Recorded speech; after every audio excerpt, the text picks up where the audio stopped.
Alors c'est certainement même la plus célèbre tignasse du business français.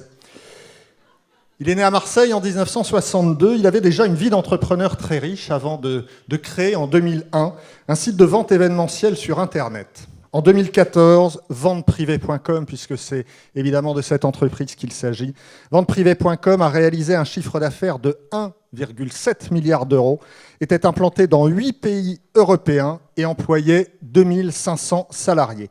Il est aujourd'hui l'un des patrons qui compte en France avec ses amis Xavier Niel et Marc Simoncini.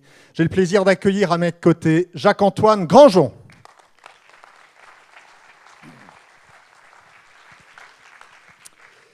Jacques-Antoine, bonjour. On va s'asseoir tranquillement.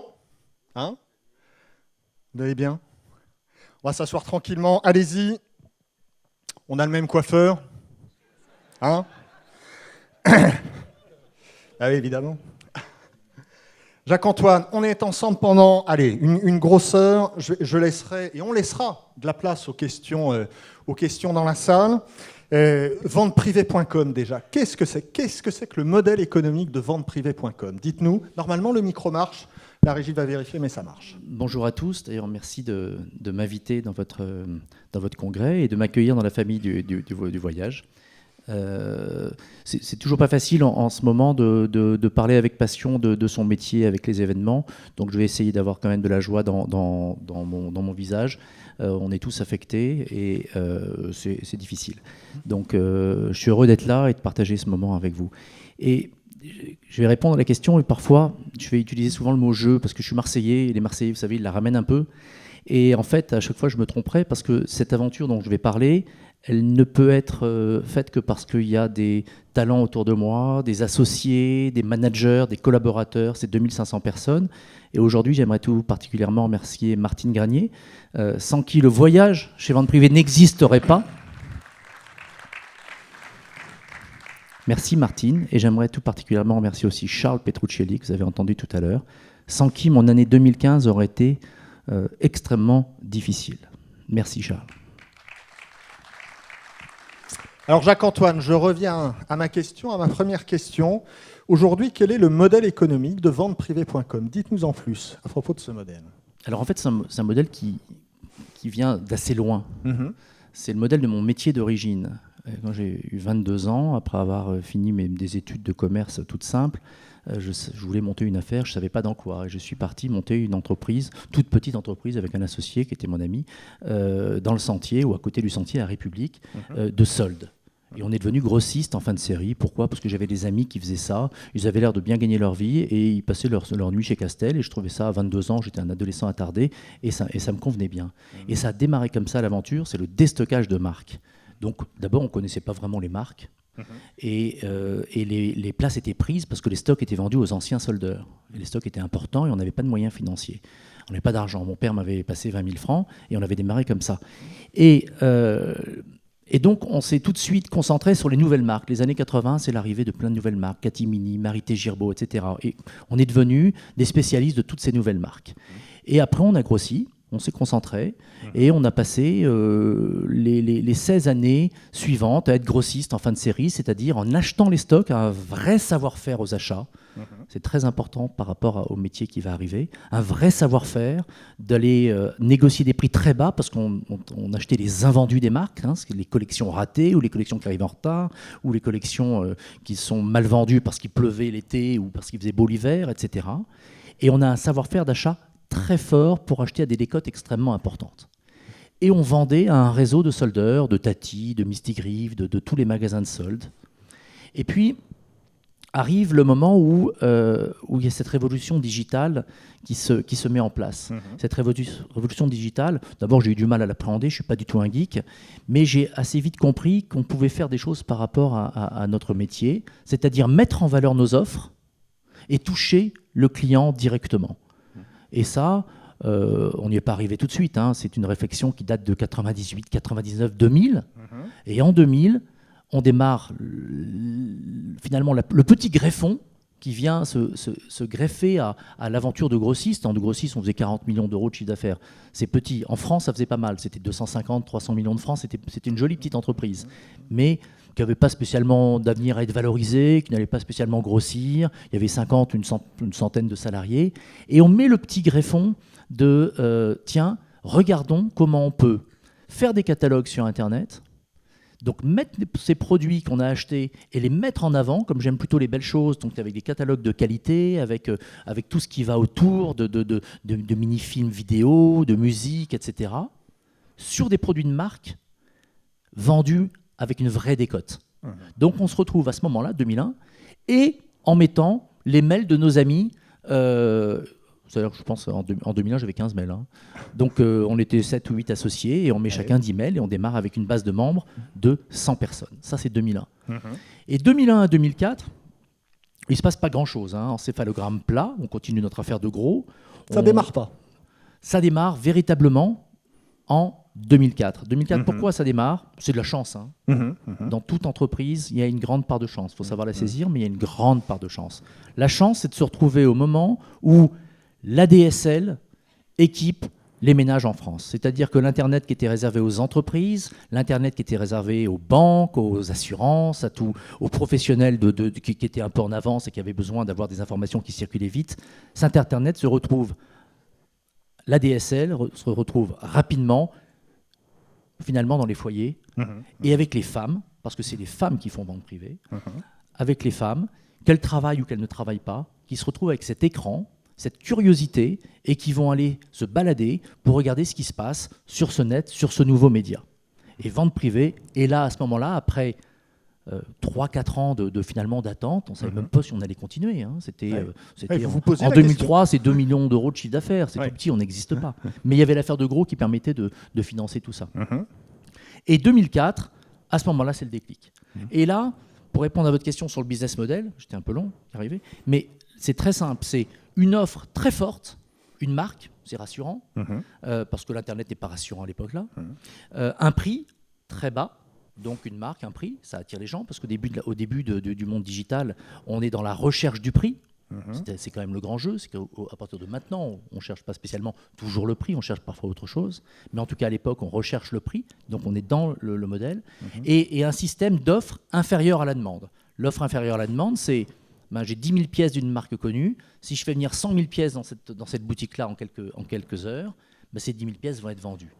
Donc un modèle extrêmement basique. Une offre pour attirer, une qualité de service pour faire revenir les gens et créer la confiance sur le temps pour qu'ils aient envie de revenir et de revenir.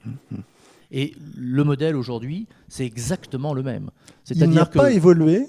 Alors, je vais vous raconter comment il a évolué, mais c'est exactement le même. Aujourd'hui, on a la boutique vente privée qui est dans ma poche, parce qu'aujourd'hui, la boutique, elle est ici. Moi, je l'ai 24 heures sur moi. C'est le smartphone. C'est 75% du trafic rentre sur vente privée par le smartphone. C'est-à-dire, en ce moment, parce qu'on est en grosse période de trafic, c'est 4 à 5 millions de personnes par jour qui rentrent dans cette boutique. Donc, 3,5 millions de personnes qui rentrent par ça. Comme on va faire quasiment 1,9 milliard de chiffre d'affaires ou 2 milliards, c'est 50% de notre chiffre d'affaires qui est fait là-dessus, c'est-à-dire 1 milliard de gens qui achètent sur 1 milliard d'euros fait sur cet appareil. C'est ça les chiffres. Donc imaginez derrière la puissance de ce qu'il faut mettre en place en termes de serveurs, en termes d'informatique, d'IT, etc. Alors, donc le modèle, c'est tout simple, c'est je fais des offres, c'est ces offres qui créent cette désirabilité, c'est cette désirabilité qui crée que tous les jours, les gens reviennent, sans faire de publicité et sans Google. Et ça, c'est unique au monde. C'est-à-dire qu'il n'y a pas d'entreprise qui, sans faire de publicité et sans l'aide de Google, a pu générer autant de trafic quotidien qui est le Graal de l'Internet et du e-commerce. Aujourd'hui, Google ne génère aucun trafic chez vous. Aujourd'hui, en France, Google ne génère pas de trafic chez nous et même vend notre nom à des concurrents qui achètent vente privée parce que tout le monde sait que c'est un nom générique, mais quand c'est des concurrents qui utilisent un nom générique et qu'ils ont un autre nom, mais qui payent Google pour faire que le trafic qui est censé aller vers moi aille plutôt vers eux jusqu'à ce que le consommateur décide de revenir vers nous, c'est la seule chose que font Google, c'est vendre notre nom alors que nous ne l'achetons pas. Un modèle économique qui est resté quand même relativement stable depuis 2001, depuis la création. Un modèle économique qui est fondé essentiellement sur la qualité de l'offre. C'est l'offre. Et on est à la base des commerçants Et c'est uniquement ça qu'on a mis en exergue depuis le début. Moi, il n'y a que ça sur lequel je me suis concentré. Après, moi, je ne suis pas un geek, hein, j'avais des équipes qui mettaient en place toute la technologie derrière. Mais moi, ce qui m'a en permanence et qui continue de me motiver, c'est la qualité de l'offre et la qualité de service ensuite à ce client qu'on laisse totalement libre, puisqu'on ne le traque pas. Il vient librement, il reçoit juste un mail en lui disant voilà ce qu'il va y avoir demain. Il passe, il regarde. Et puis, s'il achète, à ce moment-là, on lui doit la meilleure qualité de service possible, qui n'est pas parfaite encore sur vente privée, mais qu'on essaye d'améliorer année après année. Qualité de l'offre et donc pouvoir de la marque. Le pouvoir de la marque chez vente privée, c'est très important. Toute la marque vente privée s'est construite en résonance avec les marques qu'on mettait chez nous. Pour vous donner une idée, en 2004-2005, on travaillait beaucoup avec Sony, on n'avait quasiment pas de marge. Mais de faire des opérations Sony nous générait énormément d'acquisitions de nouveaux membres. En fait, c'est un modèle extrêmement vertueux. Plus il y a de marques et plus il y a de décodes, plus vous attirez du monde, et plus vous en avez d'autres, plus les gens reviennent, et vous construisez votre marque vente privée comme ça. C'est pour ça qu'on n'a pas eu besoin de faire de publicité. La publicité se faisait par l'expérience. Sur Internet, c'est extrêmement compliqué d'imposer son nom autrement que par l'expérience de shopping quand vous êtes un pure player. C'est l'expérience qui fait que vous avez l'émotion avec la marque et qui fait que vous y pensez. Parce que quand vous êtes un pure player et qu'on ne peut pas vous trouver ailleurs que sur un mobile ou sur un écran d'ordinateur, pour qu'on pense à vous, il faut que vous ayez vécu l'expérience. Si c'est juste une campagne de publicité à la télévision, on va pas se souvenir de vous au moment où on est sur l'écran. Un modèle, vous le disiez, un modèle économique qui est quand même resté relativement identique depuis sa création. Comment voyez-vous le développement aujourd'hui de vente privée? Quels sont les futurs territoires que vous allez investir chez vente privée? Alors, d'abord, revenons à 2004. Oui. 2004, c'est le déclic, c'est le démarrage. Et là, on est une entreprise qui, 2004, je crois qu'on fait la première année 20 millions d'euros de chiffre d'affaires. Et on passe de 20 millions d'euros, et il y avait 4 salariés en janvier 2004, sur vente privée uniquement, avec 4 salariés. Et on passe de 20 millions d'euros de chiffre d'affaires à 1 milliard on va dire, je pense que c'est 6 ans ou 7 ans. 6 ans. Je crois que c'est 2010, on passe au milliard. Donc ça veut dire se concentrer sur cette croissance assez impressionnante. Donc arriver à créer des offres au quotidien, savoir qu'au début on crée une offre par jour, et puis après on en crée 2, et puis après on se dit un jour si on en a 10, les clients se lasseront, ne reviendront pas, puis s'apercevoir qu'avec 10 marques différentes tous les jours, ils viennent quand même. Et puis aujourd'hui, si vous allez sur le site, un dimanche soir, il y a quasiment 200 marques différentes. Et ça continue de venir. Donc ça, c'est accompagner cette croissance. Donc ça veut dire développer ce que j'ai appelé pendant de longues années, d'ailleurs je me suis trompé, les piliers de e-commerce. Alors c'est quoi les piliers du e-commerce? Et je les ai appelés comme ça, et je viens de me rendre compte que cette année que finalement j'induisais autre chose. Les piliers du e-commerce, c'est d'abord l'IT, tout est informatique. Deuxièmement, la production, c'est-à-dire créer ses catalogues, créer ses événements. C'est 600 personnes, usine digitale chez Vente Privée, pour créer les catalogues, les bandes annonces, les photos d'ambiance, etc.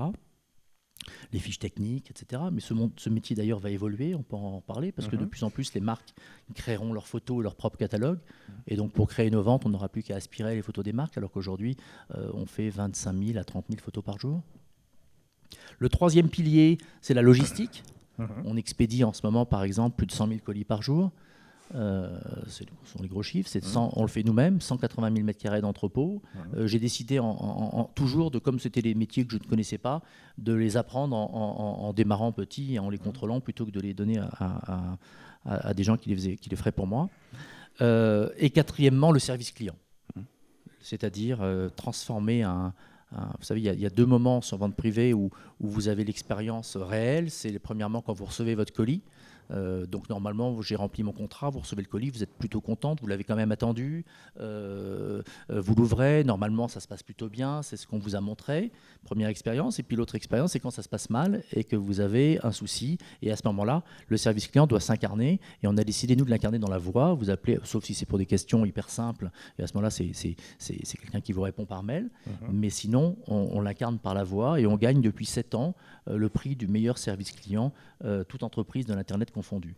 Et c'est l'objectif. Ça veut dire qu'on traite tous les clients pareil. Il n'y a pas de spécialement un gros client par rapport à un petit client. On transforme une mauvaise expérience parce que quand vous avez entendu votre colis et qu'il y a un souci, ou que la taille n'est pas bonne, ou que la pièce est tachée, ou qu'elle a un trou, vous êtes un peu dans le stress. Et on transforme une mauvaise expérience en normalement un ambassadeur. On a un service client en interne à Paris qui fait en sorte que on réponde à vos questions, même si vous êtes énervé, qu'on vous calme, qu'on essaye de trouver une solution à votre problème et qu'on vous demande si vous êtes content de la façon dont on a trouvé une solution à votre problème. Voilà comment ça devrait marcher. Ces 4 piliers, c'est vrai que le e-commerce fonctionne avec ces 4 piliers. Puis après, au milieu, vous mettez de votre métier, c'est-à-dire le commercial, et puis après le marketing, et puis la finance, et puis les RH, tout ce qu'une entreprise doit avoir. Et puis je me suis rendu compte avec les années qu'à force de répéter qu'il y avait 4 piliers, les piliers, ça parle pas entre eux.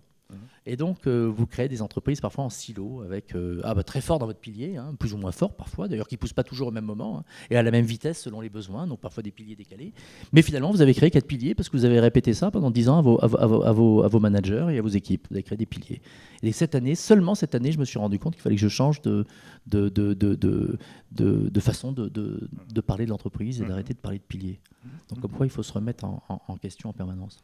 Vous m'avez parlé donc de gérer votre croissance, gérer une croissance forte. Ça, c'est évidemment aujourd'hui votre souci. On parlait de nouveaux territoires. Le tourisme fait partie de ce nouveau territoire aujourd'hui de développement. Quelles sont vos ambitions En fait, je n'ai pas répondu à la question tout à l'heure. C'est-à-dire que dans cette croissance, on s'est concentré petit à petit sur les produits qu'on connaissait. Ouais. Et on était soldeur dans le textile, donc on travaillait avec toutes les grandes marques européennes et américaines. Après, on s'est rendu compte qu'on pouvait quand même vendre des chaussures sur Internet. On est un énorme vendeur de chaussures sur Internet. Après, on est allé vers l'électroménager, tout en, à chaque fois, créant des événements sans mélanger les marques, des événements monomarques, c'est-à-dire que chaque marque est un événement par lui-même sur le site, avec une vente par elle-même qui sont pas mixées entre elles. C'est-à-dire on ne peut pas acheter normalement sur une vente et sur une autre vente. On est en train de faire évoluer ça, mais à la base, c'était vous venez sur une vente et vous rentrez dans une marque bien précise. Et puis après, on s'est rendu compte qu'on n'avait pas exactement ce trafic aussi important qu'aujourd'hui, mais avec 1 ou 2 millions de personnes qui venaient tous les jours sur le site, et on avait à peu près 50 000 ou 80 000 personnes qui commandaient. Donc, quand vous êtes entrepreneur, vous dites, c'est bien, 80 000 personnes qui commandent, mais donc, il y en a, à l'époque, on s'était dit, il y en a 1 800 000 qui sont venus, mais qui n'ont pas acheté. Donc, qu'est-ce qu'on pourrait leur proposer en respectant toujours notre ADN? Et notre ADN, c'est quoi?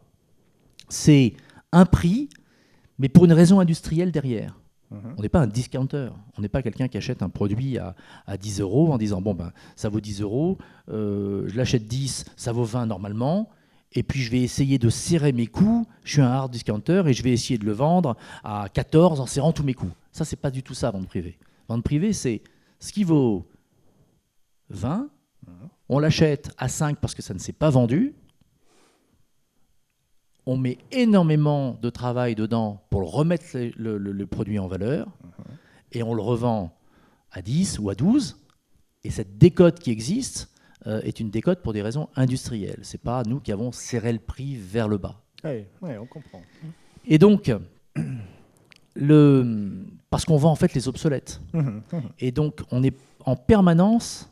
Le sujet de vente privée, la seule chose qu'on peut dire qui peut m'empêcher de dormir la nuit, c'est de continuer à trouver ces offres au quotidien sur les invendus des marques. Parce que les invendus des marques, c'est 1 ou 2 fois par an.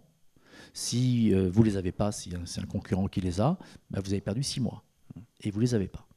Donc l'objectif, c'est de réussir à se connecter avec les 5 000, 6 000, 7 000 marques qui comptent en Europe et d'identifier à quel moment elles ont besoin de déstocker leurs marchandises et de leur rendre le meilleur service de déstockage possible. Et le meilleur service de déstockage possible, c'est quand même à quel moment vous leur vendez la quantité en entier. Et donc, c'est là où est le vrai modèle. C'est-à-dire, vous faites rentrer 1 million de personnes dans une vente Nike. Si vous avez 20 000 pièces, vous allez les vendre dans 5 minutes. Si vous avez 100 000 pièces, ça va mettre un peu plus de temps. Si vous avez 200 000 pièces, vous avez un sujet sur l'élasticité volume-prix, qui est la clé de mon métier. Moins vous vendez cher, plus vous vendez de volume. C'est très très basique, c'est très très simple. Et donc, quand vous avez ce modèle qui crée un trafic quotidien qui ne fait que croître, à ce moment-là, vous vous posez des questions sur comment je l'étends. Et comment je l'étends dans l'ADN, comme je viens de dire. Dans le voyage, vous allez comprendre très très vite. Dans le voyage, c'est simple, c'est le yield. C'est, tiens, il y a des avions qui partent qui partent à vide ou avec pas entièrement plein. Il y a des saisons dans l'hôtellerie qui fait que le Club Med aux Bahamas, au mois de mars, les gens y vont un petit peu moins qu'à d'autres moments. Et donc, à ce moment-là, vous avez une offre de last minute. C'est ce qu'on a commencé à faire dans le voyage. Et puis après, on s'est aperçu qu'on pouvait aussi faire une offre à l'avance, c'est-à-dire aider les tours opérateurs qui ont des engagements forts auprès des compagnies d'aviation et auprès des chaînes hôtelières avec des engagements de volume, à soulager leur trésorerie et à faire des ventes dans lesquelles on le fait en avance pour qu'ils puissent continuer à avoir des volumes bien négociés auprès des compagnies d'aviation et puissent quand même soulager leur trésorerie en faisant les ventes en avance chez nous. Et après, vous pouvez déployer ça dans d'autres secteurs. Ce qu'on a fait dans le ticketing, on est parti dans l'entertainment en disant on va essayer de regarder comment on peut aider un producteur à remplir un stade. Donc le plus bel exemple, c'est quand Gilbert Coulier fait M. Pokora, il m'appelle en me disant écoute, M. Pokora, je peux faire 2 Bercy avec lui. Je pense que la jauge de Bercy c'est 14 000, on peut en faire 28 000, 2. Après, j'y arriverai pas. Par contre, s'il y a vente privée qui me vend les billets, je peux tenter un 3e. Voire même un 4e. Et donc avec vente privée, on a fait 4 Bercy. Alors c'est sûr que les 2 Bercy qui ont suivi ont été vendus moins cher exclusivement sur vente privée. Même Pokora a fait 4 Bercy. Et Gilbert Coulier, qui est producteur, avait bloqué Bercy un petit peu, c'est à peine plus cher, les musiciens sont là, le show est en place, et d'en faire 4, même si vous avez vendu les billets moins chers, c'est un grand succès. Et puis vous avez fait plaisir à 28 000 consommateurs, 28 000 fans de M. Pokora qui ne seraient pas venus. C'est exactement ça. C'est toujours trouver une raison industrielle au fait de vendre quelque chose moins cher. Jacques-Antoine, je reviens au tourisme. C'est quel chiffre aujourd'hui? Ça représente quoi aujourd'hui, le tourisme chez vous? C'est quel volume d'affaires et c'est quoi votre ambition? Alors, le tourisme, aujourd'hui, en 2014, c'était 150 millions d'euros de volume d'affaires. C'est 1 million de personnes qui sont parties en voyage grâce à vente privée. 2015, on aura une croissance. Donc je ne peux pas vous donner le chiffre exact maintenant parce que les événements qui sont en cours ont impacté surtout chez vente privée depuis 3 jours le voyage. Ouais, c'est vraiment là où il y a eu le vrai coup d'arrêt depuis vendredi soir. Donc on va voir, et comme j'imagine c'est toute la profession qui est impactée, on va voir comment les gens retrouvent le sourire, comment la confiance revient, comment la vie reprend le dessus et comment les gens vont avoir confiance en l'avenir et repartir sur le voyage. On devrait finir avec une croissance comprise entre 20 et 30%, on va voir. Mais c'est ça la force d'être une entreprise qui est contrôlée par ses fondateurs. C'est de dire, ça fait partie des événements de la vie qui font que si on ne fait pas tel chiffre, on en fera un autre. On construit sur le long terme. Et vous aviez une question que vous allez me poser tout à l'heure, je crois, sur les raisons du succès de vente privée. C'est que à aucun moment je ne fais des choix court terme. Enfin, en tout cas, j'essaye. Tout ce qu'on met en place sur vente privée, c'est de toute manière dans des métiers qui ont demandé des nouvelles accoutumances. La DSL, c'est pas installé en 5 minutes. Il a fallu des femmes qui s'y mettent et petit à petit, c'est comme le mobile. L'évolution sur le mobile depuis 3-4 ans, si vous ne la voyez pas venir, vous la ratez complètement. Mais si vous la ratez, c'est pas grave, vous la reprenez un peu plus tard en vol. Mais il y a un phénomène qui fait que on investit en ce moment sur le mobile to store. C'est-à-dire qu'on est très proche des marques et on pense que pour travailler avec les marques, il faut qu'elles marchent bien, qu'elles soient en succès. Et c'est pour cette raison-là qu'elles nous vendront leur stock que si elles-mêmes fonctionnent bien. Sinon, elles vont nous vendre leur stock une fois et elles vont disparaître. Donc, ça veut dire qu'on est toujours en train de créer du trafic pour les renvoyer vers les marques. Et donc, le trafic de vente privée, on monte plein d'opérations dans lesquelles on renvoie les gens en magasin. C'est ça le modèle quand même de vente privée. Et le mobile to store, c'est un petit peu trop tôt dans les usages. Et pourtant, ça fait 2 ans qu'on est dessus. Mais est-ce qu'il faut arrêter parce que c'est trop tôt dans les usages? Non. Je sais qu'à un moment donné, le mobile to store va s'imposer. Et donc, si ça s'impose dans 1 an, dans 2 ans ou dans 3 ans, c'est pas grave. L'important, c'est de se mettre en place pour être prêt quand le train de l'usage va s'accélérer. Jacques-Antoine, des grands acteurs du web comme vous, on vous accuse souvent de tuer le magasin physique. Que répondez-vous à cette accusation? Alors,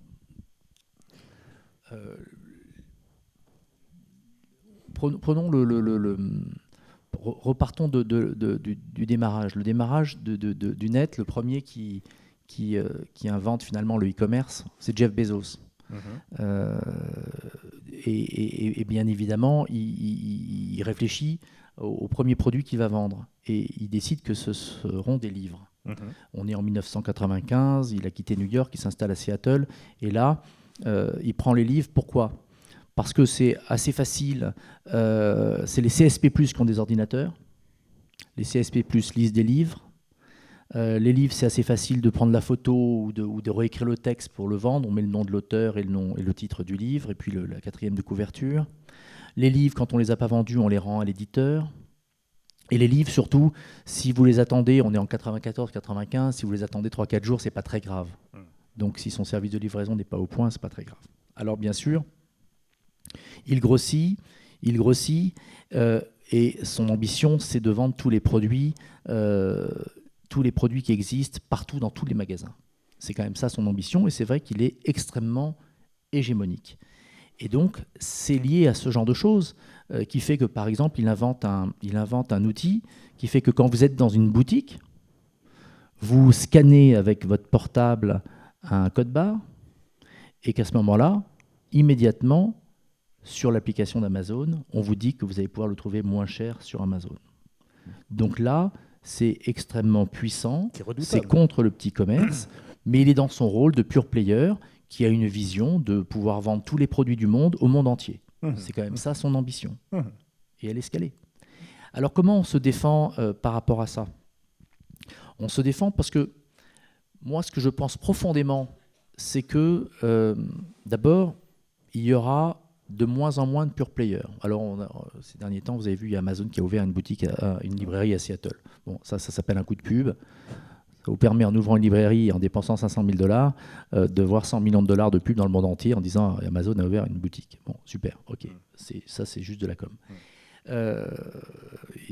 Même si un jour, certainement, Amazon ouvrira une chaîne de boutiques connectées, parce que comme il s'intéresse beaucoup à tout ce qui est spatial, etc., il réfléchit sûrement à un modèle de boutique.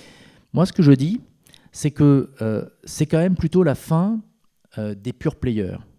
Parce que le consommateur, bien sûr, il y a eu cet engouement sur cette nouvelle façon de distribuer, cette disponibilité des produits, ce pouvoir tout regarder dans le monde entier hyper facilement avec son iPhone. Qu'est-ce qu'a créé profondément cette révolution digitale depuis 15 ans ? Qu'est-ce qu'elle a créé ? Elle a créé un consommateur qui est devenu le roi. Voilà, pour moi, c'est la seule chose dont on peut se souvenir de ces 10 dernières années. Ce que ça a créé, c'est le consommateur. Il fait désormais ce qu'il veut. Il est libre d'acheter ce qu'il veut, où il veut. La concurrence est à un clic de son doigt. Il bouge son doigt, il change de magasin. Vous n'avez pas le produit au bon prix, il change de magasin. Il parle à ses amis en direct. Si vous vous occupez mal de lui, il peut vous détruire votre réputation hyper facilement à l'aide des réseaux sociaux. C'est le king, et il faut s'occuper de lui parfaitement. Et bien ce consommateur, et c'est ma profonde conviction, il achètera, à mon avis, entre 20 et 25% au maximum sur le digital. Le reste, il continuera d'être un homme ou une femme, ou des adolescents, ou des gens qui ont envie d'aller dans les boutiques se rencontrer, avoir des expériences dans les boutiques, ou pas, aller au café, et puis aller dans une librairie. En fait, je suis en train de vous parler de quoi ? De la vie. Et la vie, c'est se retrouver quelque part et partager des expériences. Donc les boutiques qui vont mourir sont celles qui ne feront plus partager d'expériences, qui seront juste là pour vendre des produits que de toute manière vous pourrez trouver ailleurs et peut-être même moins cher. Ça veut dire repenser comment on s'adresse à son consommateur.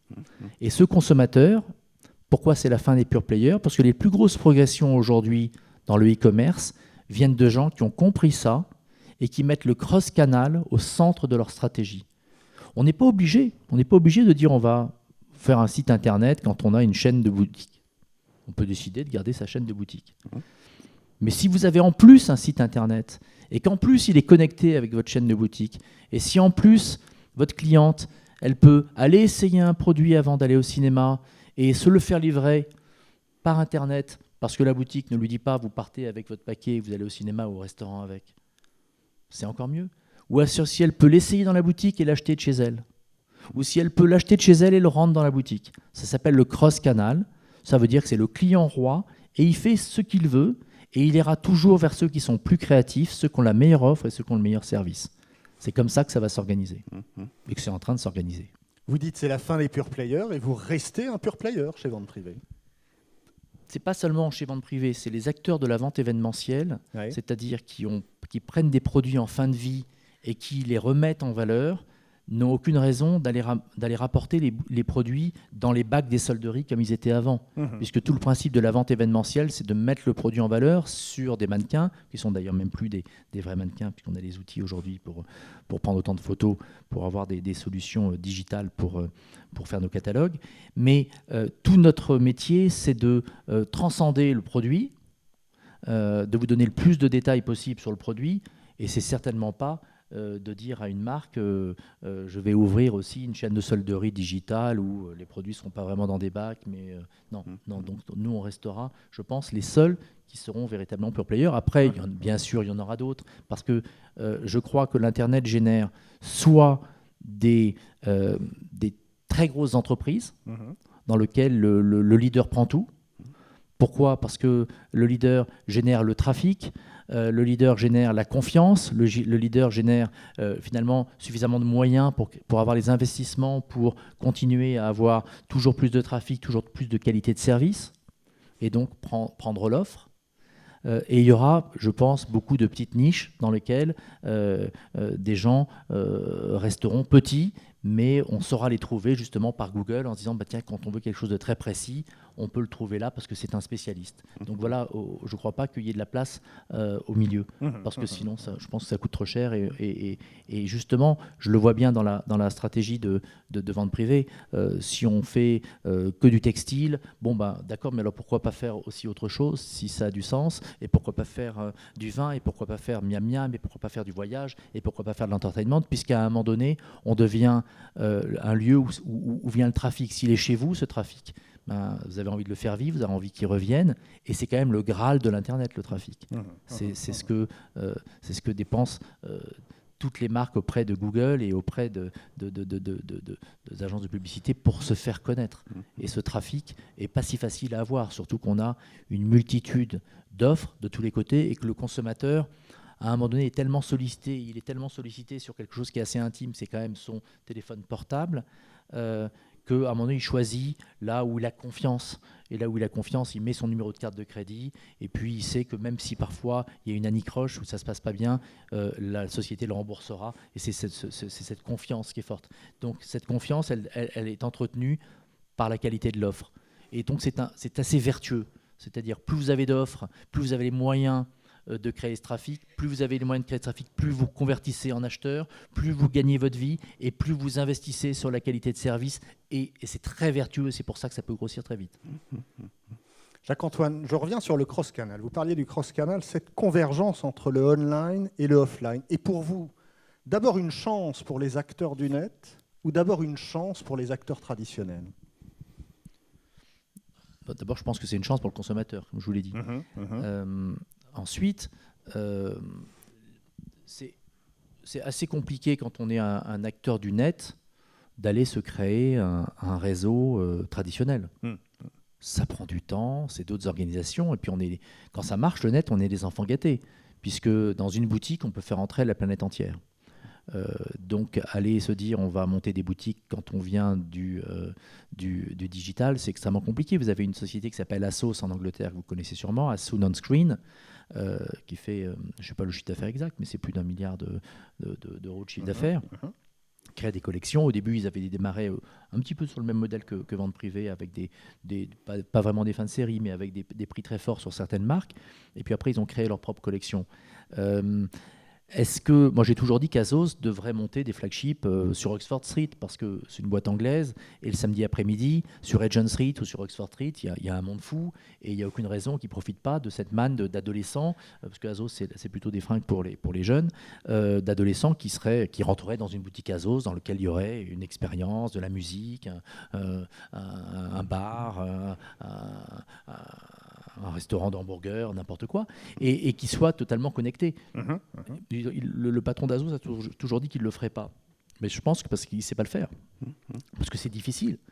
Par contre, dans l'autre sens, si vous êtes une marque traditionnelle avec un magasin, 10 magasins, 100 magasins, si vous voulez faire du digital, la seule chose qu'ont pas encore compris, je pense 95% des marques, mais elles y viennent, hein, c'est que le digital et votre site internet, même s'il fait, comme je vous l'ai dit, au maximum 20% du chiffre d'affaires, ça c'est ce que je dis moi, mais c'est peut-être pas vrai, et même s'il fait que 1% du chiffre d'affaires, c'est le plus important. Ce qui veut dire qu'en fait, il est stratégique, ce magasin, parce que c'est le magasin que tout le monde va voir. Le monde entier va le voir. Prenons, si vous voulez, on peut prendre l'exemple prenons une grande marque de luxe. Grande marque de luxe qui a son flagship Avenue Montaigne. Elle va prendre un super architecte, un super décorateur, elle met sa collection, elle met des hôtesses, elle met de la sécurité, elle participe à l'image de la ville, etc., avec des défis architecturaux, comme elles font au Japon, par exemple, quand elles prennent des immeubles, etc. Et elles vont dépenser des millions là-dedans. Et parce que Internet, au début, c'est quelque chose qu'elles ne connaissent pas, parce qu'on peut faire un site avec 3 000 €, parce qu'un web designer qui a du talent est peut-être un garçon qui coûte 2 500 € à une boîte, et il va vous faire un site de dingue parce qu'il est créatif, parce qu'il va respecter vos codes, mais parce qu'il va les réinventer autrement. Elles ne se sont pas emparées de ça, parce que finalement, ça leur fait un peu peur, si tout le monde peut le faire. Donc elles investissent des millions pour faire une boutique, alors qu'elles devraient réfléchir à ce que ce site-là est stratégique pour elles. C'est le plus important, parce que c'est celui que tout le monde va voir, de province, de Chine, d'Arabie, de partout. Les gens, quand ils taperont le nom de cette marque, ils vont d'abord aller voir cette boutique. Et là, ce site doit être parfait. Parce que quand vous rentrez dans une boutique, déjà, si la vendeuse est en retard ou si la boutique n'est pas ouverte de 5 minutes, c'est pas très grave. Un site internet qui ne fonctionne pas, c'est très grave. Ça veut dire, ils sont nuls. Aujourd'hui, ce qu'on nous pardonnait, à nous heureusement, mais c'est pour ça que l'aventure de vente privée a été une aventure chanceuse, parce que des erreurs, on en a fait plein. Mais on était en 2004, on nous pardonnait. 2005, on nous pardonnait. 2006, on nous pardonnait. Aujourd'hui, quand vous montez un site en 2015, s'il n'ouvre pas, s'il ne marche pas, s'il saute tout le temps, les gens disent, on ne vient plus. Donc c'est pour ça que les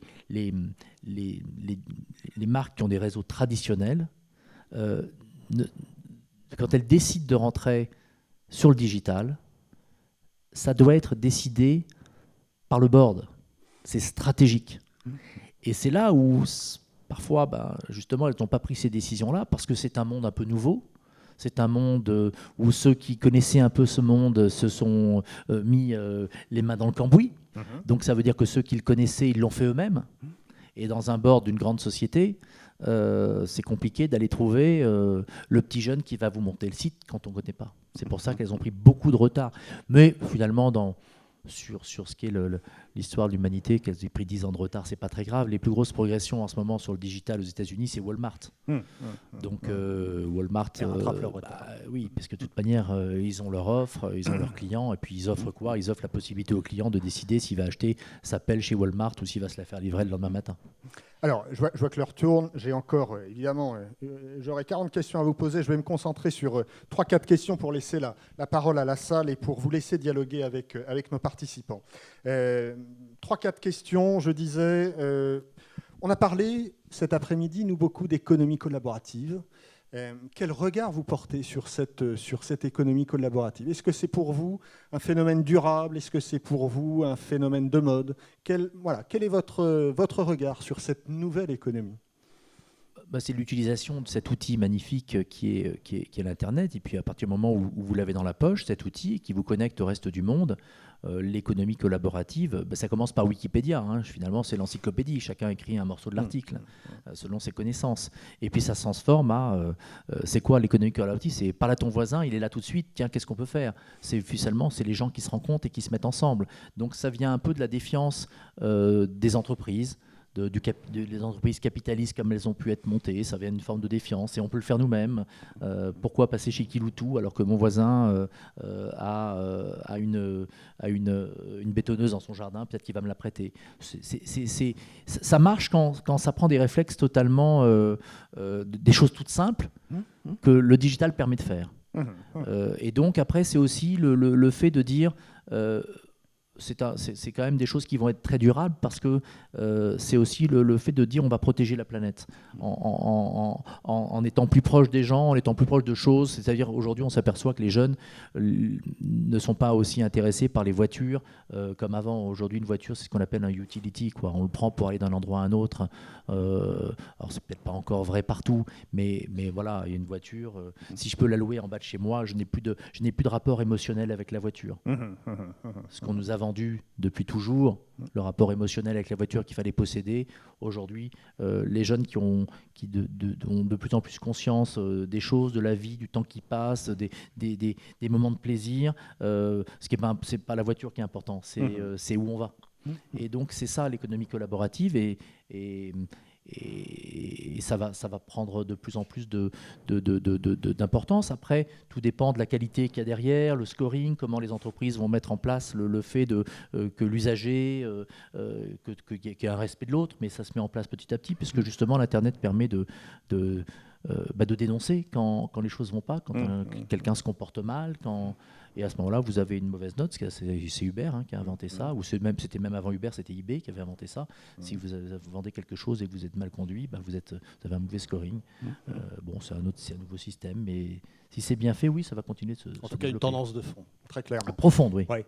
Pour votre ami oui, Jean... parce que la tendance, c'est quand même que la planète est devenue toute petite. Ouais. Je peux, à la fin de cette conférence, je peux aller m'acheter un produit au Chili en regardant ou à Hong Kong et l'avoir dans 2 jours. La planète est devenue toute petite. Ce qui est très intéressant avec des choses fortes dans la prise de conscience sur 2 sujets, par exemple sur le travail des enfants ou la maltraitance, etc. Parce que vous pouvez dénoncer très très très facilement ce que fait une marque si elle se conduit mal en faisant travailler les enfants au Pakistan ou au Bangladesh. Alors qu'avant, il fallait que ça passe par une émission de télévision, il fallait être devant, et après on ne savait pas trop quoi en faire. Tandis qu'aujourd'hui, n'importe qui peut être témoin et casser la réputation d'une entreprise. C'est pour ça que les entreprises doivent de plus en plus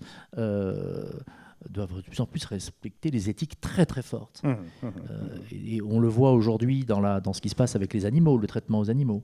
De la même façon, on ne pourra... Avant, on ne savait pas ce qui se passait dans un abattoir. Aujourd'hui, on sait comment on tue une bête de façon halal dans 70% des abattoirs en France. C'est inacceptable. C'est dénoncé, ça sera de plus en plus dénoncé, et les gens en prennent conscience. C'est ça la force c'est ça la force du digital. C'est normalement d'élever la conscience. L'information et l'éducation. Une autre question, Jacques-Antoine, pour votre ami Jean-Pierre Nadir, le patron d'Easy Voyage. Google est vraiment un épouvantail dont la position hégémonique constitue en tout cas pour lui une menace. J'ai lu récemment les propos de Philippe Lemoine, l'ancien patron de Laser Coffee-Noga, qui déclarait que bientôt les 2/3 des patrons du CAC 40 en viendront à se demander si leur premier concurrent ne sera pas Google. Alors on a bien compris que vous n'étiez pas Google dépendant, en tout cas dans votre modèle économique, mais est-ce que c'est malgré tout, est-ce que c'est une menace qui vous fait peur, Google ? Quand vous cherchez quelque chose sur Internet, vous passez par Google. Donc c'est un énorme portail. Après, il décide d'être juste un algorithme et de vendre de la pub, ou il décide d'avoir des activités. S'il décide d'avoir une activité dans le voyage, comme il est en train de le faire, à ce moment-là, il se met en haut. Donc, quand vous cherchez quelque chose dans le voyage, vous avez d'abord Google. Donc, il vous prend du trafic. Il continue de vous vendre, mais vous êtes en dessous. Donc, il vous prend de l'argent. Mais comme il est en haut, il draine de plus en plus de trafic. Et petit à petit, il est de plus en plus fort. Et donc, c'est vrai qu'il y a un vrai sujet. Je pense qu'à terme, Google se séparera en deux sociétés. Ils ont déjà commencé leur mouvement de restructuration en le changeant en alphabet. Il y aura des sociétés sur l'exploitation de plein de choses qu'ils peuvent faire parce qu'ils ont une avance terrible dans le digital et ils ont plein de choses qu'ils sont en train d'inventer. Et puis il y aura un algorithme qui sera certainement séparé quand il y aura trop de pression de la part de Bruxelles et puis quand les Américains décideront que c'est le moment de le faire. Les Américains sont très forts pour construire des énormes entreprises qui deviennent un peu hégémoniques et puis après de les casser comme ils ont pu le faire dans l'hôtellerie, comme ils ont pu le faire dans les télécoms, etc. C'est remettre en place la concurrence. Bon, ça c'est le sujet de Google. Mais Google maintient la pression avec en Europe, je ne sais pas quels sont les taux de passage sur Google. Les gens pratiquement ne passent que 98. Voilà, 98. Donc on a beau avoir un moteur de recherche en France qui est super pointu, mais les gens passent par Google. Donc ils ont le trafic. Mais Amazon a trouvé la parade. Aujourd'hui, les gens passent par Amazon pour trouver des produits et plus par Google. Donc Amazon a compris qu'il devait être un outil référentiel de tous les produits que vous pouvez chercher de consommation et vous passez par le moteur de recherche d'Amazon. Après, Google va... Moi, j'ai un ami qui m'a dit, en ce moment, les ingénieurs de Google sont un peu terrorisés parce qu'il y a quelque chose qui est en train d'arriver qui s'appelle Siri. Siri, c'est vous parlez à votre portable. Donc, puisque vous parlez à votre portable, vous ne lisez plus de la même façon les pubs, etc. Donc, à ce moment-là, ce qui est assez intéressant, c'est qu'on arrive vers, moi, ce que je prône, c'est-à-dire vers la personnalisation de ce que vous vendez. On vous connaît parce que vous êtes une marque, on vous connaît parce que vous êtes on en parlait tout à l'heure longuement, on vous connaît parce que vous êtes un lieu où vous avez créé du désir pour qu'on ait envie de vous trouver et d'aller chez vous. Exemple dans l'hôtellerie Mama Shelter, par exemple. Vous allez à un voyage à Istanbul. Aujourd'hui, vous dites, tiens, je vais au Mama Shelter d'Istanbul. Ou alors, vous pouvez avoir le comportement d'aller regarder tous les hôtels de l'Istanbul. Mais si Mama Shelter arrive à faire cette marque forte qu'ils sont en train de construire, à ce moment-là, vous ne réfléchissez plus à je vais où à Istanbul ? Parce que vous êtes un membre de la tribu Mama Shelter. Et à ce moment-là, et ça, c'est la force je pense que c'est ce qui va arriver dans le voyage, c'est-à-dire que pour ne pas être dilué, il faut avoir énormément de caractère dans l'offre que vous proposez. Et ça, c'est la clé. Et là, vous êtes l'arme contre Google, parce que là, vous vous servez de Google. Parce que les gens vous trouvent sur Google, mais ils viennent vous chercher sur Google. Parce qu'ils vous veulent vous. Donc, ça remet les choses à leur place. Au début, Google, c'était un outil qui servait à trouver une aiguille dans une meule de foin. Mais si vous savez exactement où est l'aiguille, vous n'avez plus besoin de Google. C'est le défi. Je crois que c'est le défi de cette multitude. Le monde est devenu, comme je vous l'ai dit, une petite planète où il y a une multitude d'offres qui arrivent sur votre tablette, sur votre portable. Pour que ces offres puissent exister et que vous puissiez la proposer à votre consommateur, il va falloir qu'elles soient extrêmement personnalisées, pointues, de qualité et touchées émotionnellement. Alors moi je dis ça comme ça, alors peut-être que c'est pas vrai parce que vous avez aussi en permanence les recherches sur le meilleur prix, du meilleur endroit. Mais je pense que ça évoluera. Parce que si en plus vous avez le prix, mais que vous avez l'offre personnalisée, là, vous avez un concept gagnant. Avant-dernière question, Jacques-Antoine. Aujourd'hui, dans l'ère de l'Internet, il n'a jamais été aussi facile, en tout cas pour des startups partant de Californie, de conquérir le monde. Et on voit, on en a parlé nous aussi cet après-midi, évidemment, les règles ne sont pas les mêmes pour tout le monde. Il y a un vrai problème fiscal. Est-ce que ça, est-ce que c'est quelque chose qui vous inquiète? Est-ce que vous en faites le porte-parole auprès du gouvernement? En effet, pourquoi les règles fiscales ne sont pas les mêmes pour tout le monde?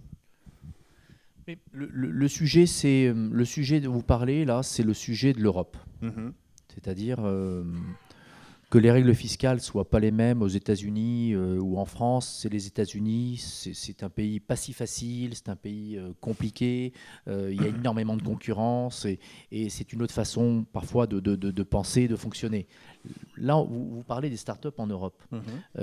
Qu'une startup qui se crée en Angleterre ou en Belgique ou en France, alors qu'on construit l'Europe, n'est pas la même fiscalité, c'est ça que je trouve dommageable. Alors, moi, je suis pas je parle pas en permanence de fiscalité, parce que je pars du principe que de toute manière, on vit dans le pays avec la fiscalité qu'on a. On perd malheureusement trop de temps à essayer de la contourner, et si les gens de Bercy comprenaient ça, ils préféraient qu'on crée plus de valeur en perdant moins de temps à essayer de contourner la fiscalité. Je pense que des grands groupes savent très bien la contourner, ce qui est inacceptable, et que tout ça, c'est une question de courage politique, et que nos politiques n'ont pas de courage du tout et ne gèrent pas les problématiques. Et donc, finalement, on est en train de parler de qu'est-ce qui va faire alors à part celles qui ont des projets mondiaux, et on voit Blablacar qui a levé 220 millions d'euros parce qu'ils veulent aller très très vite pour prendre un marché mondial. On le voit avec Criteo qui a inventé un algorithme qui permet, que vous connaissez, et qui a un projet mondial. Mais si vous êtes une start-up en Europe, à ce moment-là, vous êtes quand même en train si vous êtes français ou anglais ou italien ou allemand, vous êtes en train de regretter que vos hommes politiques que vous avez élus ne comprennent pas qu'on a le plus beau marché du monde. Vous êtes en train de regretter qu'on a 600 millions de personnes en Europe qui sont cultivées, avec des savoir-faire, même si les langues sont différentes, on a une culture commune, on a un marché plus puissant, plus protégé, même plus fort que le marché américain, plus fort que le marché chinois à notre façon, et nous, on le parcellise. Vous connaissez beaucoup de start-up allemandes qui réussissent en France ? À part une qu'on connaît tous, c'est Zalando, parce qu'ils investissent des millions en pub. Et bon, ok, ils ont levé 100, 200 millions d'euros, et on va voir comment ça finira tout ça. Mais vous connaissez beaucoup de start-up italiennes qui réussissent en France, ou start-up espagnoles qui réussissent en France. Donc le sujet, c'est la taille de marché. Chez Vente Privée, on fait 25% de notre chiffre d'affaires à l'étranger, en Europe. Franchement, c'est pas bon. On pourrait faire beaucoup plus. On fait que 100 millions en Allemagne. Et on y est depuis 6 ans. Ils sont 82 millions, les Allemands. On n'a toujours pas réussi à comprendre comment craquer le pays. Peut-être qu'on n'est pas bon, mais en tout cas, on essaye. On est sur le long terme, on essaye. On ne peut pas passer à côté de ce marché. Mais rien ne nous aide, quoi. C'est-à-dire que, d'ailleurs, on ne demande pas d'aide. Mais on attend quand même des politiques qui fassent en sorte que cette Europe qui est en train surtout avec les événements qui sont en train d'arriver, où chacun se retrécit dans son village, puisse s'ouvrir avec des règles fiscales, sociales, uniques, sur lesquelles les entreprises puissent avoir une vision du marché qui fasse que les actionnaires et les gens chez qui elles lèvent des fonds aient une vision pas nationale, mais européenne et pourquoi pas mondiale. Et ça change tout. Aujourd'hui, on s'aperçoit que les Français qui réussissent, souvent, vendent très très vite leur entreprise. Les défis européens, les défis mondiaux sont compliqués. Ils préfèrent vendre et avec un peu d'argent, on vit très très bien en France. Donc ça, finalement, ça tue un petit peu l'ambition. Ça tue un petit peu, ça rend un petit peu court-termiste les aventures. Quand Pierre Kosciusko-Morizet vend sa boîte, alors que c'est un mec de 30 ans qui a du talent, et que pourquoi il vend sa boîte il n'en a pas monté une autre depuis 4 ans d'ailleurs. Donc qu'est-ce qu'il a fait depuis 4 ans ? Peut-être qu'il a été très heureux, mais je ne suis même pas sûr. Parce que finalement, il pouvait la développer. Et il s'arrête, il prend un gros chèque et il passe à autre chose, à 30 ans. Alors qu'un Américain, quand il démarre, déjà, il a le marché américain. L'Ohio, l'Iowa, l'Illinois, il ne se dit pas chaque État va être difficile. Il y a des petits frottements avec la taxe, mais ils sont ensemble. Et donc les investisseurs, quand ils investissent dans une boîte américaine, ils pensent États-Unis, Canada, Mexique, Europe, reste du monde.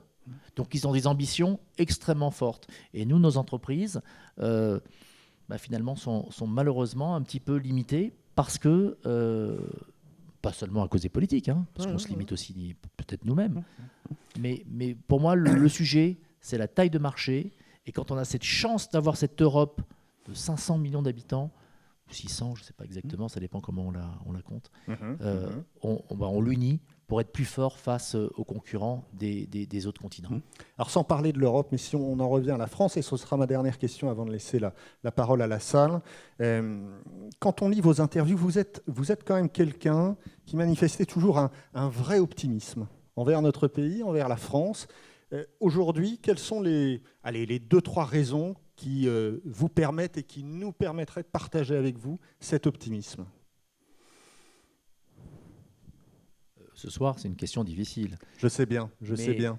Mais non, mais je le répète, et vous le savez tous, je pense qu'on a un territoire exceptionnel. On est un peuple frondeur. Il faut qu'on reste un peuple frondeur. On est épris de liberté individuelle, ce qui nous rend sûrement insupportable pour les anglo-saxons, moins chez les latins. On est un peuple de critiques, de gens qui remettent les choses en cause. Il n'y a rien qui est jamais établi avec un Français. N'importe quelle conversation, que ce soit sur un fromage ou sur une idée politique ou une idée philosophique, va être toujours remise en question. On est dans ce dialogue permanent. On est un peuple où il y a beaucoup une éducation forte d'ingénieurs. On a des ingénieurs exceptionnels. On a des penseurs exceptionnels. On a des créatifs exceptionnels. Et je trouve que le e-commerce, l'Internet, le digital, permet de réconcilier ce qu'on avait finalement moins. C'était le côté commerçant. Alors je dis toujours un peu ça, mais depuis la révocation de l'édit de Nantes et qu'on a le fait de faire partir les protestants, monter des comptoirs commerciaux dans toute l'Europe et les sortir de France et de faire que le commerce était quelque chose pas bien vu, pas bien accepté, je crois que le e-commerce permet la réunion de talents divers où vous pouvez faire travailler justement un logisticien, un gars qui a fait Normal Sup mais qui va réfléchir à comment on va mieux livrer les flux de carton, un ingénieur qui travaille avec un créa parce qu'il a un sujet bien précis. Et donc j'aime bien ce côté où tous ces talents fonctionnent ensemble. Et c'est là où on s'aperçoit qu'en France, on est extrêmement pointu dans tous ces domaines. Et donc, c'est ça ce qui me donne, finalement, je les vois, les jeunes, on n'en parle pas assez, mais je les vois. Il y a plein de salons avec des jeunes entreprises où les mecs, ils n'ont pas beaucoup de moyens, mais qu'est-ce qu'ils ont comme volonté, comme énergie, comme idée et comme talent à démarrer leur... En plus, les jeunes aujourd'hui ont envie d'être extrêmement libres. On est sur des sociétés qui ont changé. Il y a des sociétés qui font moins rêver. La hiérarchie dans les sociétés fait moins rêver. On est sur des organisations plus horizontales, ce qui est très difficile à mettre en place. Moi, je ne suis pas capable. On essaye, mais on s'aperçoit que c'est complexe. Mais les gens ont besoin d'être responsabilisés. On est vers ça. Et le français est un peu de tout ça. En plus, on a un pays, il faut le dire, on a une protection sociale exceptionnelle, système de santé. Il n'y a pas un pays dans le monde où vous tombez dans la rue, d'abord on vous ramasse, on vous soigne plutôt bien. Et il n'y a pas beaucoup de pays dans le monde où ça arrive de cette façon-là. Et ça, il faut le protéger. Il faut juste que les hommes politiques soient plus courageux et comprennent qu'à un moment donné, les entreprises doivent être riches. Parce que c'est que si elles sont riches qu'elles investissent sur les talents, sur les projets et sur cette confiance. Donc à un moment donné, de ma part, oui, j'essaye de prôner ça plutôt que de dire je paye trop d'impôts ou c'est trop dur. Ou, je le dis aussi. Hein. Oui. Dis aussi, mais malgré tout, vous voyez les choses quand même avec optimisme pour les entreprises. Je vais vous dire, en fait, je le vois avec optimisme parce que je pense aux jeunes. Et moi, j'ai 53 ans. C'est bon, j'ai fait des choses, j'ai eu beaucoup de chance dans ma vie. Franchement, je suis gâté par la vie. Et à un moment donné, c'est mieux d'aller donner des messages où vous donnez envie que de donner des messages où vous dites tout se passe mal et je vais me tirer en Belgique ou en Angleterre ou à New York ou je m'en vais. Il vaut mieux donner aux jeunes qui sont en France des messages positifs et ils les écoutent. Et ils en ont besoin. Donc ils ont besoin de cette énergie et donc je trouve que ça fait partie de mon rôle. Merci beaucoup Jacques-Antoine. On va laisser la salle évidemment réagir. J'imagine qu'il y a des questions, des commentaires. On a évidemment, les demoiselles sont avec leur micro. Elles passent dans les travées. Qui veut se lancer en premier? Qui veut poser une première question à Jacques-Antoine? Là-bas, Fabrice Dario. Lève-toi, Fabrice, merci. Bonjour, donc Fabrice Dario, Bourse des vols. J'ai écouté attentivement ce que vous dites. J'ai une histoire un peu personnelle avec Google et ça me faisait beaucoup sourire ce que vous disiez sur les marques, puisque j'ai été le premier, je crois, au monde à avoir battu Google sur les histoires de marques. Dès 2002 déjà, ils vendaient nos marques en AdWords et on les avait battus à l'époque 3 fois devant les tribunaux français. Et puis, bien évidemment, à la fin de Guerlas et devant les tribunaux du Luxembourg, on a fini un petit peu par plier les chines. Mais voilà, dès le début, il y avait des petits Français qui ont essayé un petit peu de défendre leurs prérogatives. La présentation étant faite, moi j'ai une question à vous poser plutôt du côté investisseur, parce que je sais que vous investissez beaucoup, je crois, dans des startups. Et je voulais savoir ce que vous pensez du système bancaire actuel et en quoi il n'est pas capable ou pas, hein, d'appréhender les besoins des startups, des entreprises, et donc de subvenir à leurs besoins de financement, aux rapidités des flux financiers et la compréhension des métiers. Alors, bon, moi, c'est pas du tout ma spécialité, mais les banques ne sont plus faites pour ça. Donc déjà, il faut juste savoir que les banques, voilà, à moins de déposer 100, elles ne prêteront pas 100. Donc aujourd'hui, il y a beaucoup de systèmes pour lever de l'argent, des business angels à plein de façons de lever de l'argent pour les entreprises. Et il y a des sites sur lesquels on se rencontre, où les jeunes se rencontrent, où les fondateurs d'entreprises, jeunes ou moins jeunes d'ailleurs, hein, quand je dis jeunes c'est une erreur, jeunes ou moins jeunes, peuvent lever de l'argent. Et il y a accessibilité. En France, le seul problème, c'est que ça s'arrête à un certain niveau, mais ce n'est pas tout à fait vrai non plus, puisque Blablacar vient de lever 220 millions. Donc je pense que l'accessibilité à des gens qui vont investir chez vous, à des organismes qui vont investir chez vous, à la BPI qui n'arrête pas de faire de la pub en disant on va vous donner plein d'argent, une pub très très vulgaire d'ailleurs, incroyable, sur apporter des idées, on vous donnera le blé, des trucs, les mecs, les publicitaires qui font ça, quoi. Surtout que c'est notre argent, hein. Sympa de l'apporter, mais c'est vraiment notre argent, quoi. On voit le respect de l'administration pour les impôts levés et comment ils veulent, par contre, pour le distribuer, ils sont généreux. Donc voilà, mais on trouve quand même plein de façons de le faire. C'est pas les banques, voilà, c'est plus dans les banques. Et pour des entrepreneurs comme nous, qui ont la capacité aussi d'investir dans les projets des autres, qu'est-ce que vous conseillez ? C'est quoi vos critères à vous, quand vous investissez dans une start-up ? Bah écoutez, moi je l'ai fait parce que mon ami Xavier Niel a monté un fonds qui s'appelle Kima, dans lequel il a dit je vais être le plus grand fonds d'investissement dans les startups, et il a investi en 3 ans dans, je ne sais plus si c'est 1000 ou si c'est 3000 startups. Donc il a mis, je ne sais plus, 200 ou 300 millions d'euros pour investir dans les startups. Et je me suis un peu collé derrière lui. Et alors c'était compliqué parce que je recevais des dossiers, et alors à chaque fois je disais, lui il en faisait systématiquement, il faisait ça avec quelqu'un qui gérait son... Moi je recevais les mails, il fallait choisir, je disais qu'est-ce que t'en penses, c'est bien, c'est toujours bien, hein, sur papier. Après ce qui compte c'est les hommes, mais quand vous investissez dans les startups, si vous n'avez pas le temps, comme moi, vous ne les rencontrez pas vraiment, les hommes. Donc ça devient, ce que j'ai fait depuis on va dire 5-6 ans, c'est ce que j'appelle mon impôt social. Voilà. C'est-à-dire que je donnais systématiquement 50 000 euros à des dossiers que m'envoyait Xavier, et il me disait voilà, celui-là a l'air vachement bien, et je mettais 50 000 euros. Et je crois que peut-être qu'ils marcheront, hein, mais c'était plutôt... je l'ai fait en souvenir de mon père qui m'a filé 20 000 francs quand je lui ai dit je monte une boîte.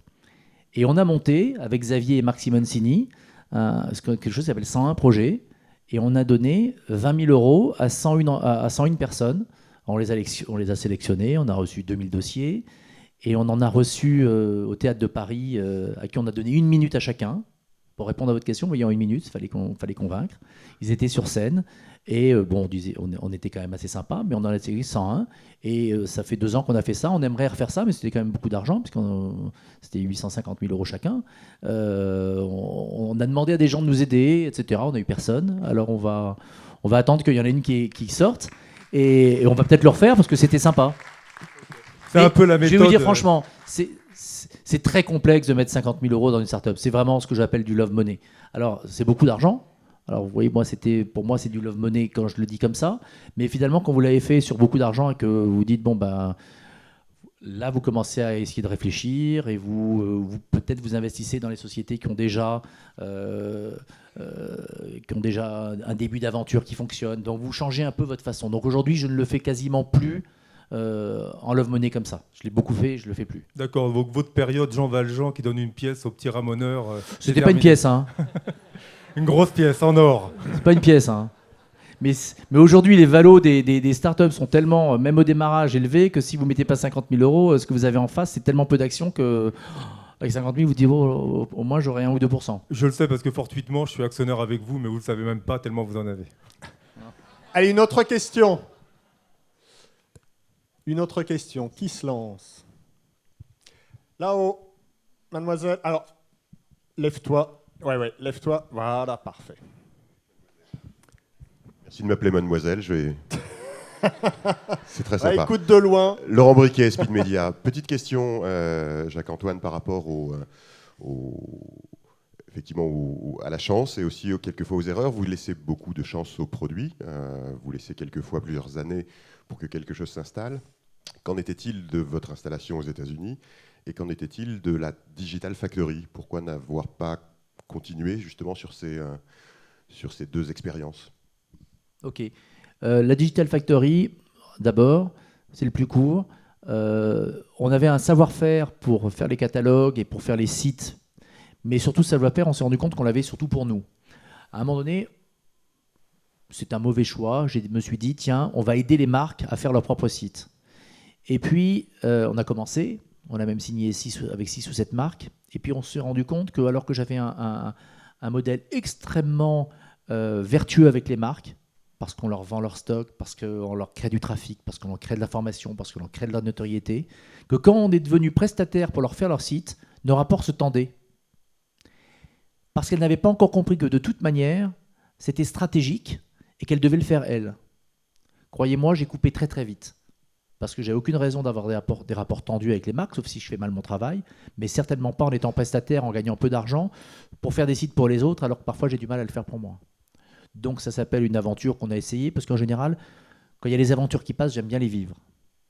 Et on a voulu faire ça, on a arrêté, et aujourd'hui on a VP Consulting, où on donne les solutions, où on dit ce qu'on pense, on donne les conseils, et on dit après par contre vous le gérez. Voilà, on le fait comme ça. Et donc ça entoure les marques, mais après elles prennent leurs responsabilités. On ne voulait pas prendre cette responsabilité pour elles. Et comme je l'ai dit tout à l'heure, je me suis rendu vite compte que c'était stratégique pour elles et que ça ne pouvait pas être fait par un prestataire. Ça doit être fait en interne, ou si vous le sous-traitez, il faut quand même avoir les équipes en interne pour contrôler votre sous-traitant et contrôler votre contenu. Sur l'Amérique, c'est une longue histoire. Je vais la faire très courte. J'ai toujours dit que je ne ferais pas l'Amérique. Parce que dans ma famille, j'ai les exemples de gens qui sont partis faire l'Amérique, d'autres qui ont réussi. Mon oncle Pierre Bellon, il est parti de Marseille et aujourd'hui 50% de son chiffre d'affaires est en Amérique. Mais j'ai eu des expériences dans ma famille et puis dans les gens que je connaissais qui sont allés se ruiner en Amérique. Donc j'ai toujours dit que je ne le ferai pas parce qu'il n'y a pas de modèle par rapport à vente privée. Et puis quand vous avez Ken Cheno, qui est le patron d'American Express, qui vous contacte et qui vous dit on pourrait faire un site de vente événementielle, on pourrait faire vente privée en France et j'ai pas envie de le faire avec le concurrent qui s'appelle Gilt. À ce moment-là, si vous êtes entrepreneur, Ken Cheno c'est le patron d'Amex, quand même vous vous dites waouh, j'y vais. Voilà. Donc j'ai fait l'Amérique pour cette raison-là. Et j'ai enlevé totalement le côté rationnel de ce que je pensais depuis 5 ans, pourquoi il ne fallait pas que je le fasse. Et là, on fait toutes les erreurs. Toutes les erreurs. Je peux écrire un bouquin sur l'Amérique. D'abord, on choisit New York. Oui, Amex est à New York, puis moi, si je vais en Amérique, j'aime bien aller à New York. Déjà, à New York, les talents sont plus chers. Finalement, il n'y en a pas tant que ça. Ils sont plus mercenaires. Ils sont moins travailleurs et ils sont infidèles. C'est comme ça que je le vois. J'exagère peut-être un peu, mais en tout cas, vous allez à New York, tout est plus cher. Ensuite, vous êtes avec un associé qui est très fort. Donc, s'il est très fort, vous baissez la garde de votre côté. Il va avoir les bons réflexes puisque c'est son pays. Et là, vous apercevez que c'est une boîte compliquée, hiérarchisée, c'est pas leur métier, mais vous les respectez parce qu'ils sont américains et qu'ils sont quand même forts dans ce qu'ils font. Mais quand même, vous mettez pas votre patte. Et vous gérez une start-up en Amérique avec un board, et là, vous n'êtes plus dans l'incarnation de votre aventure. Ensuite, on est parti d'un mauvais calcul. Ils ont 40 millions de porteurs de cartes aux États-Unis. On s'est dit très vite, si on en a 10%, et ça me paraît beaucoup, mais même si on a très très vite de leurs 40 millions, 5% qui deviennent membres de vente privée, USA, Amex USA, ça fait quand même 2 millions de personnes. C'est génial. Donc on s'est formaté sur un site qui aurait 2 millions de personnes. Et donc on a fait des investissements de démarrage, où on a mis chacun une certaine somme, Amex et nous, trop importants. On a tout trop vu grand. Donc en fait, on a grillé le capital dans les 18 premiers mois. Et après, 2 choses. Je Ken m'envoie voir un garçon qui s'appelle Lou Frankfort, qui est le patron de Coach, qui est une marque américaine, qui se prend un petit peu pour le Hermès américain. Et Lou me reçoit dans ses bureaux à Manhattan, il m'embrasse, tu viens de la part de Ken. Il me fait visiter Coach, génial, super. Et puis après, on va boire un café à l'américaine dans les grandes salles, vous savez, il s'assoit. Et puis là, il me dit, écoute, je l'ai dit à Ken, je vais t'expliquer pourquoi ça ne marchera pas les États-Unis et pourquoi tu n'aurais jamais dû le faire. Il me dit, voilà, Coach, on est une marque, on ne fait jamais de soldes. On vend nos produits dans les plus belles boutiques du monde. On va ouvrir à Paris. Là, ils viennent d'ouvrir rue Saint-Honoré. Ils sont à Hong Kong. Ils sont à droite, à gauche. On ne fait jamais de soldes. Et on fait une société. On fait nos produits. En fait, 80% de notre chiffre d'affaires, 90% de notre chiffre d'affaires, c'est by Coach. Et là, on a 8 usines en Chine. Et je vends dans tous les outlets américains. D'accord. Et je dis, tu vas me vendre du by Coach. Il me dit, oh non, parce que là, j'ai piqué ton modèle, je leur pique les mails aux mecs, et puis je fais 2 ventes par an, et je vends le reste sur Internet, et on n'a pas de stock. Je peux vous dire que je suis rentré à l'hôtel, j'étais plutôt déprimé, et j'aurais dû m'écouter. C'est vraiment un entrepreneur qui est un peu instinctif. J'aurais dû dire, bon, j'ai compris le message, il faut partir. Et surtout que la deuxième raison, c'est qu'il y a une société qui s'appelle Gilt, qui doit faire aujourd'hui 300 ou 400 millions de dollars en Amérique, dont le fondateur était marié avec une Française.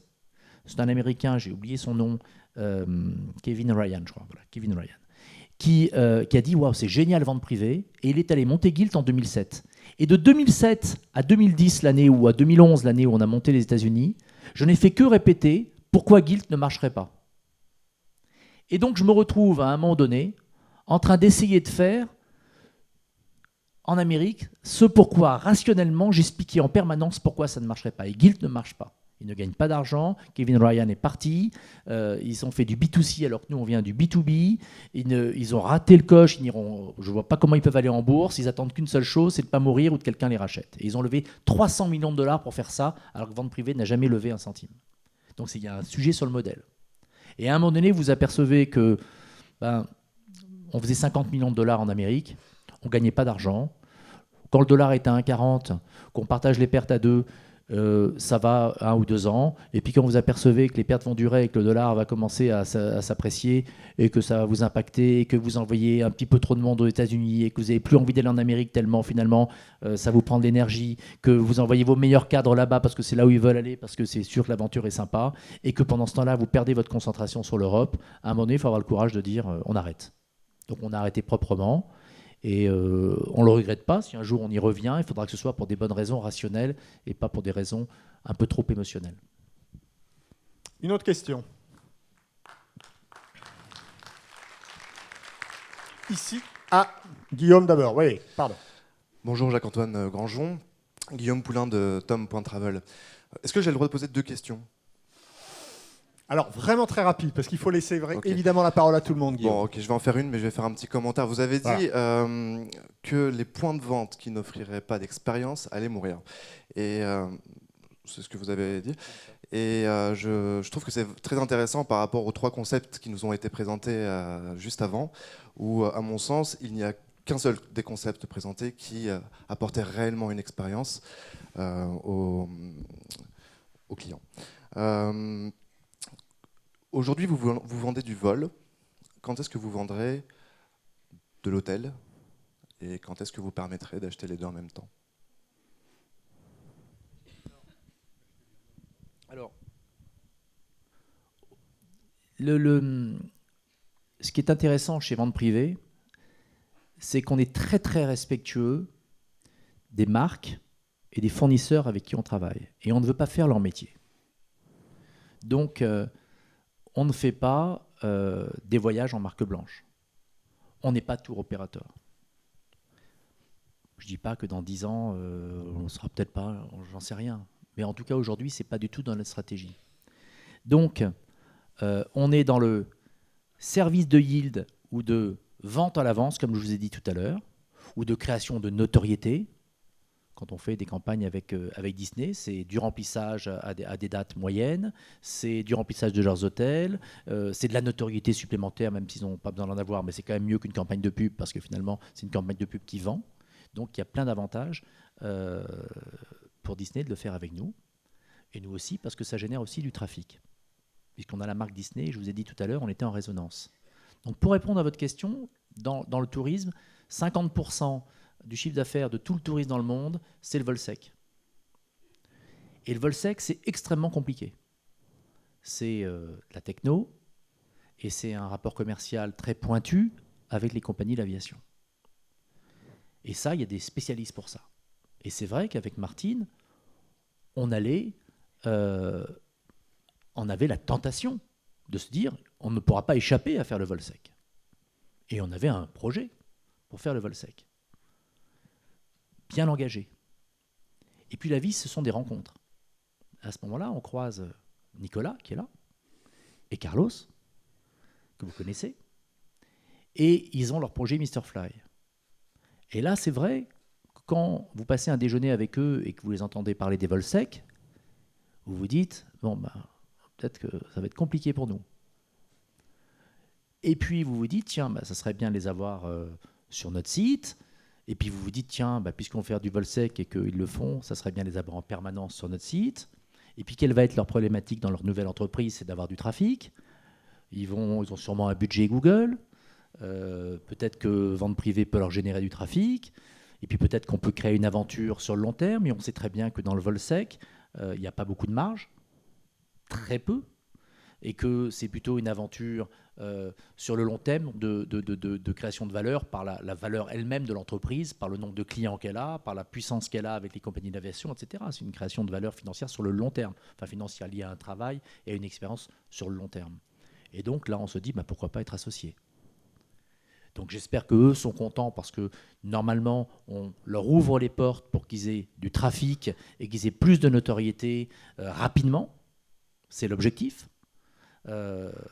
Et puis nous, on est extrêmement contents parce qu'on les a sur notre site et qu'on arrive à créer du trafic sur notre site et rendre le service aux membres d'avoir du vol sec sans en avoir trop d'inconvénients. Donc voilà pourquoi on... Alors, 2 dernières questions. Le monsieur ici et puis Jean. Et on peut parler Le de micro l'hôtellerie arrive. après parce que c'est la même chose. Allez-y, allez-y. Mais l'hôtellerie, on peut le faire seul plus facilement. Vol sec, c'est... J'ai compris là. Alors, monsieur. Chapeau. Bonjour, Michael Morel-Jean, On Tour, un petit Théo spécialiste des concerts et festivals. Vous avez investi dans un Théo anglais spécialisé dans les festivals de musique. Donc, malgré la moyenne d'âge de la salle, je voudrais connaître votre stratégie sur le tourisme des jeunes. Il va se faire beaucoup d'amis, ce monsieur. On va mettre ça sur le compte de l'humour, bien sûr. Moi, je ne clive pas. Avec 32 millions de membres, on a 32 millions de membres chez Vente Privée, on a autant de jeunes que de seniors. Donc moi, ce qui m'intéresse, c'est l'offre. Il y a des offres pour les jeunes. On est capable de vendre le Four Seasons à New York ou le Mama Shelter ou le camping en Bretagne. Donc le sujet, c'est les offres, savoir qu'on connaît extrêmement bien notre base de membres et que cette société dont vous parlez, qui crée des voyages liés à des festivals, fait partie des offres qu'on met en avant sur Vente Privée. Donc nous, on pense offre pour tout le monde, et puis chacun y trouve son compte. Et puis c'est vrai qu'avec l'arrivée du big data, c'est-à-dire en fait l'analyse extrêmement pointue sur des données immenses et avec des méthodes de calcul extrêmement rapides, on arrive à anticiper ensuite différents comportements, et ce qui nous permet d'affiner notre offre et de la personnaliser pour les gens qui viennent sur le site. Donc je n'ai pas une offre auquel je pense spécialement pour les jeunes, c'est fait partie des équipes commerciales de monter ces offres-là, et elles pensent autant aux jeunes qu'aux seniors. Allez, dernière question, Jean Dalouse. Ici, le micro. Jean, lève-toi.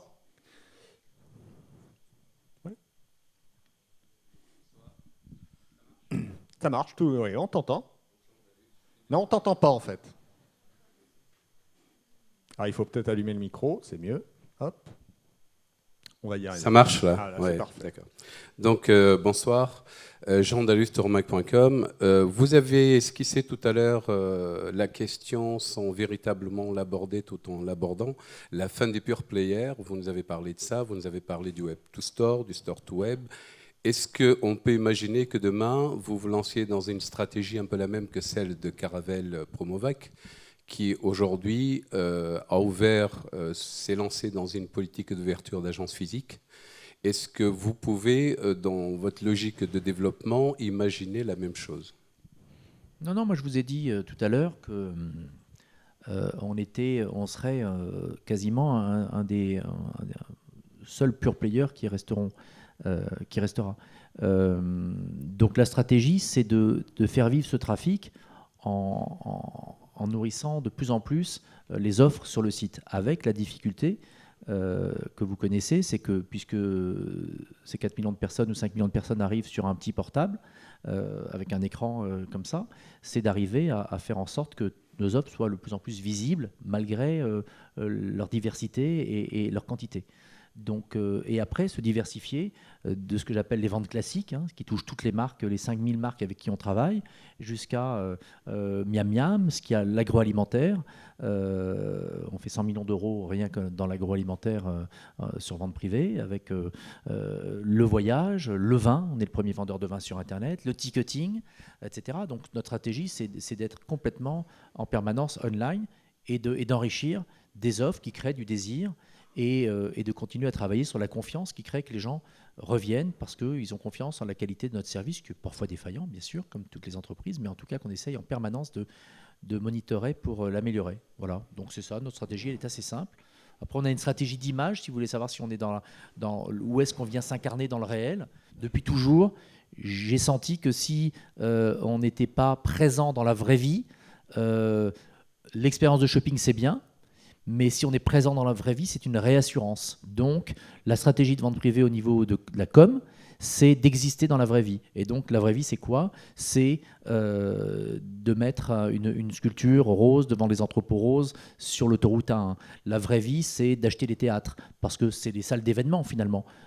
Et donc, on ne fait pas de pub en disant c'est le théâtre vente privée. Mais les gens qui y vont savent que c'est chez vente privée. Et là, on incarne notre stratégie de ticketing et on nous voit dans les théâtres. La vraie vie, c'est de faire un immeuble en face du Stade de France avec un architecte et avec un vrai geste, créatif qui fait qu'on nous voit et qu'on soit extrêmement visible. Donc oui, il y a ce mélange d'être un pure player, mais quand même d'arriver à exister dans la réalité pour que l'expérience de shopping plus le côté émotionnel fasse qu'on pense à vente privée et qu'on décide d'aller regarder ce qu'il y a sur ce petit bout d'écran alors qu'il y a tellement de choses à côté. Bon, Jacques-Antoine est content d'être parmi nous. Il y a vraiment de la place pour 2 questions, pas plus. Frédéric Van Hout, ici. Allez, oui. Alors 3, mais vraiment des questions courtes, s'il vous plaît, et des réponses courtes. Jacques-Antoine, je vais écouter tes réponses avec un peu de distance, parce que tu dis que tu n'es pas geek, mais tu veux craquer l'Allemagne. Tu dis que tu ne fais pas rêver, tu as 32 millions de membres qui rêvent tous les jours. Je voulais, te remercier d'une chose, c'est d'avoir permis de relancer Taratata. Je trouve qu'on est nombreux ici à aimer la ZIC, et c'est grâce à lui que Taratata est reparti. Tu as contribué, sois pas modeste. Donc ça, c'était vachement sympa. Donc ça veut dire que tout ça, l'événementiel, te plaît. Vas-tu un jour faire, au sens large, de la télé? D'abord, merci. Ce qui est intéressant avec Taratata, c'est que Taratata s'arrête. Et puis, c'est pas mon idée, c'est l'idée d'un de mes associés, Xavier. Et Xavier dit, on va voir Nagui et on va continuer à faire l'émission sur le net. C'était un petit peu en avance parce que les gens n'ont pas encore l'habitude d'aller voir la télévision sur le net, mais quand même, ça a permis à Taratata de continuer. On a vendu ses places du concert d'il y a 2 ans, on a soutenu Nagui, et puis son grand retour, on a vendu les places de son dernier concert, et c'est reparti, et il s'est accroché, et c'est génial. Nous, c'est une opération finalement de com, c'est-à-dire on met en avant notre trafic, ça nous crée de la com, ça ne nous coûte pas grand-chose, et ça fait du bien à une marque qui s'appelle Taratata. C'est exactement notre modèle événementiel. Et comme notre vie, on la gagne en vendant les fins de série des marques, là où on a de la marge, on peut se permettre d'utiliser notre modèle et de faire de la résonance. C'est comme ça qu'on est rentré dans l'entertainment. Pour répondre à ta question sur la télévision, je pense que les jeunes ne regardent plus la télévision. Et un de mes amis qui s'appelle Jean-David Blanc a créé une entreprise qui s'appelle Molotov, qui est un truc exceptionnel, qui va arriver sur le marché bientôt, qui est une télévision, donc c'est votre écran qui devient la télévision, c'est une télévision sur Internet dans lequel vous êtes connecté aux chaînes que vous voulez dans le monde entier par l'Internet, et vous choisissez vos programmes et les replays, et de dire tiens je veux les émissions dans lesquelles Frédéric apparaît uniquement, et à ce moment-là vous avez la liste de toutes les émissions où il apparaît, vous la voyez quand vous voulez, ou une émission dans laquelle il y a des lions et vous voyez les lions, une émission dans laquelle joue Jean Gabin, etc., etc., etc. Et ça c'est fantastique, et il va relancer, je pense, la télévision comme ça. Est-ce que nous, sur Vente Privée, on va être sur la télévision? Je ne suis pas sûr qu'on ait envie d'être une chaîne de téléachat. Aujourd'hui, ça ne se pose pas cette question parce que le téléachat ne permet pas en France de mettre des marques, et c'est uniquement des produits qui n'ont pas de marque sur le téléachat. C'est comme ça, c'est des règles françaises. On regarde, mais aujourd'hui, non, on ne sera pas une chaîne de télévision. Allez, Annick ici et le monsieur là-bas. Ne vous inquiétez pas, ce seront les deux dernières. Là. Annick Matouk. Écoutez, vous avez parlé beaucoup de choses, et notamment d'émotionnel, et je voulais vous témoigner notre émotion de vous avoir écouté ce soir, et remercier les organisateurs de ce congrès de nous avoir permis de vous avoir. Voilà. Et je voulais également compléter ce qu'a dit Frédéric tout à l'heure. J'allais vous poser la question, mais j'ose à peine. Est-ce que vous pensez au cinéma? Et pourquoi pas? Ah oui, j'ai financé 2 films pour Thomas Langman, j'ai tout perdu. Bon choix. Nos femmes et Un moment d'égarement. C'est génial, ça va cartonner, ça coûte pas cher. Allez, dernière question. Merci. Là-bas. On ne gagne pas à tous les coups. Hein. Mais j'adore. Bonsoir, Florent. Mais c'est un vrai métier, quoi. Il n'y a que les producteurs qui gagnent. Bonsoir, Florent Darny, 4 roues sous un parapluie. Je suis sur votre droite. Je voulais en savoir plus sur les théâtres. Est-ce qu'il y a aussi de la place? Je crois que de mémoire, quand vous avez racheté le Théâtre de Paris, un des premiers concerts, ça a été Johnny qui est venu. Est-ce qu'il y a aussi de la place? Vous avez parlé de fin de série et de Matt Pokora qui faisait 2 soirées de plus. Est-ce qu'il y a aussi de la place pour des événements absolument uniques et que vous vendriez très cher dans vos théâtres, et je crois qu'il y en a d'autres. Vous avez acheté la Michaudière, et quels sont vos plans là-dessus? D'accord, alors très cher, c'est pas dans notre vocabulaire chez Vente Privée. Non, mais suffisant. Non, mais jamais, ça a l'air de notre culture. Moi, ça fait 30 ans que je suis soldeur, et je suis encore soldeur. Moi, je suis Monsieur Plus, vous savez, dans Balzen, c'est celui qui dit on met plus de chocolat, et moi, c'est toujours on va baisser les prix, parce que quand vous baissez le prix, de toute manière, même si vous avez trop baissé, vous auriez vendu le produit quand même. Vous avez un client qui est content, qui revient, qui dit waouh, il y a l'effet waouh du prix. Donc nous, très cher, on ne connaît pas. Mais bien évidemment, dès que vous embauchez des gens au marketing, ils réfléchissent toujours plus cher, comment on va vendre, faire vendre, etc. Non, ce qui se vend, c'est quand on ne prend pas les gens pour des imbéciles, et si en plus on a un talent pour que les équipes commerciales sortent un prix très bas, ben le produit, la marque, le prix bas, c'est ça quand même le modèle gagnant de vente privée. Alors, dans le spectacle, bien évidemment, aujourd'hui, on a une application qui s'appelle Ticket Minute qui vend des billets discountés. Et si on a Johnny qui joue dans une salle, ou U2 qui joue dans une salle de 10 000 personnes, ils ne vont pas discounter leurs billets. Donc, bien évidemment, sur ce secteur-là, on est en train de regarder comment stretcher notre offre à être un opérateur de billets aussi normaux, même si on sait que même sur les billets normaux, il y a toujours des promotions. C'est comme dans les avions, il n'y a pas deux personnes qui payent le même prix dans un avion. Donc oui, on va aller vers ça. Le théâtre, c'est vraiment une aventure par hasard. Hein. C'est un ami marseillais qui s'appelle Richard Caillat qui vient me voir. Je le connais de l'OM. Il faisait les soirées des Parisiens quand il y avait des matchs à Paris, et on se voyait. Et c'était le patron d'Aïko. Et il me dit, je suis un fou de théâtre, parce que ma femme vivant à Marseille et moi à Paris la semaine, je suis tous les soirs au théâtre et je voudrais faire une aventure avec toi, je trouve ça super. Je voudrais être producteur de théâtre, est-ce que tu es partant? Je dis ok, je suis partant. Moi, je fais des choses comme ça. Et j'ai investi dans sa boîte qui s'appelle Arts Live. Et puis après, je lui dis, tu as une boîte de prod dans le théâtre, tu n'as pas de théâtre, c'est un peu compliqué, achetons un théâtre. Il m'a dit, ouais, c'est vrai, on va acheter un théâtre. Et ouais, mais comme il était dans ce métier, il a trouvé le Théâtre de Paris, qui est un théâtre exceptionnel, dans lequel il y a 2 salles. Et ça peut paraître comme ça une danseuse, mais non, moi j'ai pas de danseuse. Donc c'est ce que je vous ai dit tout à l'heure, ça a incarné quelque chose par rapport à l'ambition qu'on a dans le divertissement et dans le loisir, en disant voilà, on s'installe sur sur un deuxième, sur un troisième, il y aura d'autres et il y aura d'autres salles. Alors qu'est-ce que c'est la stratégie de l'entertainment avec vente privée? C'est hyper simple, vous allez comprendre. C'est on promeut. On a 32 millions de membres en Europe, donc on envoie 32 millions de mails, mais on peut cibler, on peut aussi dire on envoie des mails qu'il y a des gens qui aiment la musique classique, etc. Donc on promeut, on est un outil de promotion, on est un outil de vente, on n'en parle jamais, mais on achète plein de petites entreprises qui inventent des technologies nouvelles qui rendent la vie des producteurs ou la vie de notre métier plus facile. On aime bien être à l'écoute. Quand on n'est pas geek, on aime bien être à l'écoute de ceux qui sont geeks et qui inventent des solutions. On a racheté une société qui s'appelle WizEvent qui font de la personnalisation de ticketing. C'est-à-dire n'importe qui peut émettre ses propres billets.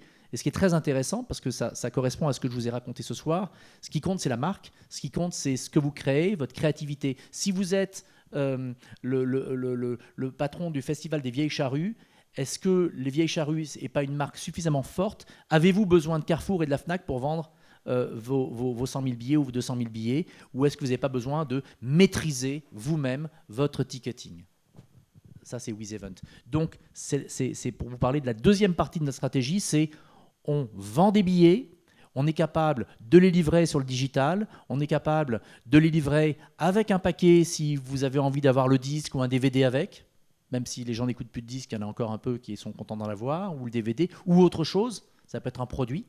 Donc ça, c'est la partie vente. La partie on coproduit et on produit. Je dis bien on coproduit parce que tous les nouveaux métiers, dès qu'on les fait seuls, on se plante, donc il vaut mieux apprendre des autres. Donc oui, on est dans la production et la coproduction. On a produit Dirty Dancing par exemple, etc. On a coproduit Dirty Dancing, donc on est sur des événements. Et enfin, on distribue. Alors quand c'est dans nos salles, ça pourrait être dans n'importe quelle salle, mais quand c'est dans vos salles, au moins vous avez le contrôle de vos salles. Et donc oui, on a ambition d'en avoir plus et on va mettre ça en place. Voilà, donc ça c'est notre ambition sur le long terme dans le loisir et le divertissement chez Vente Privée. Merci beaucoup. Si Bono vient jouer chez vous, vous m'invitez? Il perd pas le nord, tiens. Bono, aujourd'hui, j'ai pas les moyens de vendre ces tickets, mais bientôt, on aura une solution chez Vente Privée qui nous permettra de vendre aussi les places au prix normal de Bono. Merci. Jacques-Antoine, un grand merci. Mais on aime bien quand même chez Vente Privée, quand on a fait une soirée spéciale Dirty Dancing, il y en avait une. C'était avec un prix, je crois qu'il y avait 50% de décote. Et quand on fait en ce moment, on a des gros succès au Théâtre de Paris. On a Momo avec Berléand et Muriel Robin. Et on a Sardou à la Michaudière. C'est des succès énormes, c'est plein tous les soirs. On fait des soirées vente privée. Les tickets sont achetés chez Vente Privée, moitié prix. Donc on aime bien toujours, de toute façon, même si c'est plein, promouvoir. Et on va le faire de plus en plus parce qu'on pense que les jeunes vont pas assez au théâtre, parce que c'est cher, parce que c'est un petit peu contraignant, etc. Et voilà, c'est ça notre ADN. Notre ADN, c'est créer l'événement et être dans un prix le plus bas possible. Merci beaucoup. Jacques-Antoine Grandjean, merci. Merci François-Xavier. Merci à vous. Merci à vous de m'avoir écouté. C'est un plaisir, sympa. en tout cas, d'être avec vous. Merci beaucoup. Merci.